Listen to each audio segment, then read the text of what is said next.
Alain, propos d'un Normand. Le portrait.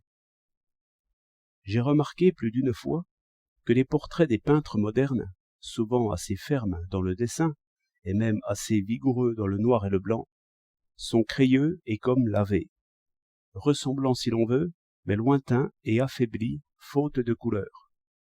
Et même les meilleurs portraits d'autrefois que j'ai vus me paraissent toujours bien loin des couleurs véritables. J'en puis parler, car j'ai vu par rencontre un portrait réellement peint comme il faut, et impossible, je crois, à égaler. Et voici comment je le vis.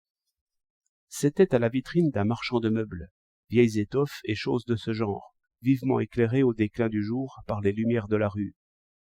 Comme je passais, je vis sur un fond assez noir et au-dessus d'une draperie en forme de manteau, une tête d'homme merveilleusement peinte, et où je reconnus pour la première fois les couleurs de la vie. Et je fus moins saisi par la vigueur du dessin et des ombres que par la vivacité et variété des tons, où je voyais que des vermillons, des bruns, des violets, des verts même, autant que je pus les cueillir en 2 secondes, formaient pourtant un teint ordinaire. Mais quelle perfection! J'aurais crié d'admiration. Je connus à ce moment-là que j'aime la belle peinture plus que tout. Après 2 secondes, comme j'allais m'approcher et examiner, il arriva que mon portrait tourna la tête. C'était un homme bien vivant, qui portait de vieilles étoffes sur les bras, sans doute pour les disposer à l'étalage, et qui regardait dans la rue. Ce ne fut plus qu'un homme pour moi. Toutes les vives couleurs s'éteignirent. J'ai devant les yeux, à chaque instant, beaucoup de portraits parfaits de ce genre-là. Mais je ne sais pas les voir. Je vois des visages, et non des couleurs.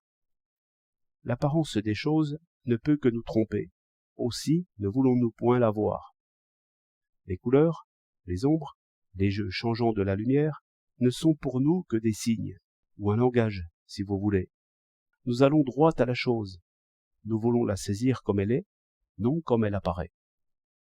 Quand nous entendons une phrase, nous ne faisons pas attention aux notes aiguës ou graves qui sont comme la couleur de la voix. Nous allons droit au sens de la phrase. De même, quand je vois une orange éclairée d'un côté, au lieu de la voir comme elle apparaît, avec toutes les nuances de lumière colorée et d'ombre colorée, je la vois comme je sais qu'elle est, de couleur uniforme, et avec son relief. Enfin, ce n'est pas pour moi un petit cercle au ton dégradé, c'est une orange.